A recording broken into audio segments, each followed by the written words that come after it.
Hi guys, welcome back to my channel, The Wealthy Mindset. It's yours truly, Money Making Mitch. And as usual guys, this is not financial advice. Please do your own due diligence and research. Two videos on a Sunday, but I think you guys will find it very interesting. This is from the Motley Fool. It says 2 reasons NEO is a buy right now. 2 reasons. They're giving 2 reasons. If you listen to the general narrative in the automotive industry, it's a dire one that warns of highly affordable and advanced Chinese electric vehicles sweeping the globe in dominating fashion. And they consider that a dire one. There's certainly a lot of truth to that narrative. But many promising EV companies in China are busy battling themselves amid a brutal price war. Yes, that is also happening. NEO is included, and despite the ongoing Chinese price war, the company has a couple of reasons for investors to remain optimistic. Yes, there's a couple of reasons. Well, there's more than a couple, but let's go along with this chap. It says profitable battery swaps. It asks the question. For many investors, it feels like a double-edged sword when it comes to NEO's battery swap ambitions. Because remember, I remember this clearly, where a lot of people, even in my comment section, would say they should just stop building out maybe that much for now. Because they want the stock price to skyrocket and NEO to show profitability quickly, and that way they can sell and make a couple dollars and they will be happy with that. It says, on the other hand, it gives the company a unique competitive advantage since it has built out a leading battery swap service network. And by the way, we added another 2 stations yesterday again, guys. On the other hand, it's quite an expensive endeavor for a company burning cash, as they call it, burning cash, as profits remain in the distance. But what this chap failed to realize or did not want to admit in this article is that NEO's partnerships with the counties, the provinces, the partnerships with the other OEMs that have joined us are now building out these battery swap stations for us. Anyway, there are positive signs for the battery swap strategy.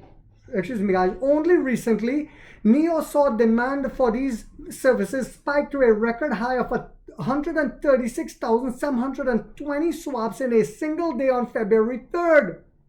The period from January 20th to February 4th was China's New Year's holiday, with travel peaking before and after the dates. And this is like a preview, in my opinion. This is just a preview of what to expect as we continue to sell EVs. And about 80% of them are choosing battery swap as a service instead of buying the EV with the battery.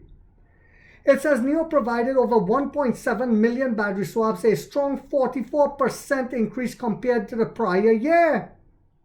Let me say that again. NEO provided over 1.7 million battery swaps, a strong 44% increase compared to the prior year.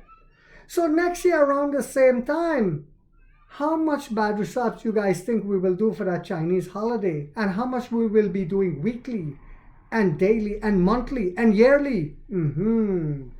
There are also signs that its customers prefer the option once they have tried it. Like Sirius Radio, once you try it, you don't want to get rid of it. Because who wants to wait in the rain, in the freezing cold, in the 100-degree temperatures? I don't.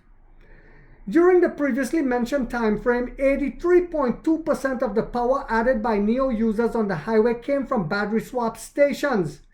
The even better news, this chunk of NEO's business and capital expenditures could break even by next year.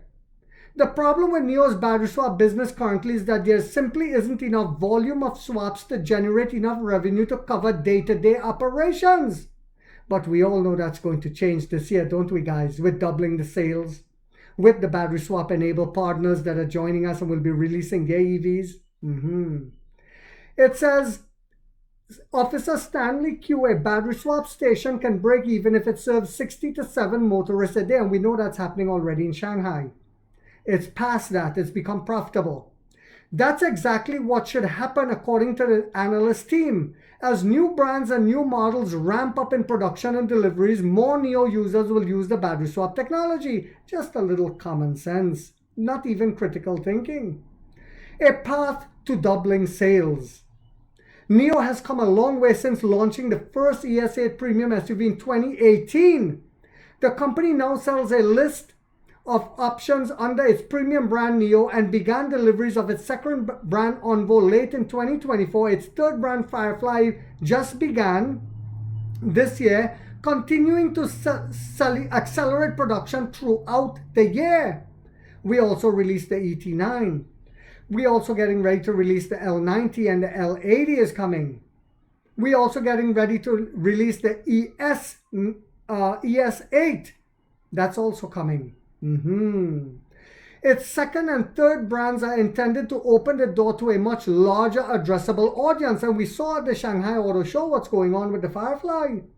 People are lined up to test drive them now. Management said on last November's earnings conference call that it was confident it could double sales in 2025 while still targeting 2026 to be profitable. So we all know that by early 2026 or by the end of 2025, we're going to be a profitable company. That means NIO expects to deliver roughly 440,000 vehicles in 2025 on the backs of its newest brands and models. Not only would that do wonders for NIO revenue, but the additional production capacity being used would also help the company's gross margin. And we all know that all the new platform vehicles, whether it's Firefly, Envo, the L60, the L90, the L80 that's coming, all of our new platform NIO branded vehicles, all coming with a lot of in-house tech to increase our margins trifold, fourfold. It's something that would be greatly appreciated by investors amid a brutal price war in China. So this article, like a lot of the Western media now, are becoming very bullish and understanding that they cannot hold us down but so much longer. That's why we've seen a little spike in the share price as a preview. Bear in mind that the first quarter results will still probably be lackluster. It will outshine last year's first quarter, but it will still be lackluster because our new platform vehicles, the ET9 and the Firefly and all that's coming, didn't start till the second quarter. So even if there's a pullback at that point, guess what Money Making Mitch will be doing? Yes, I will be buying more shares.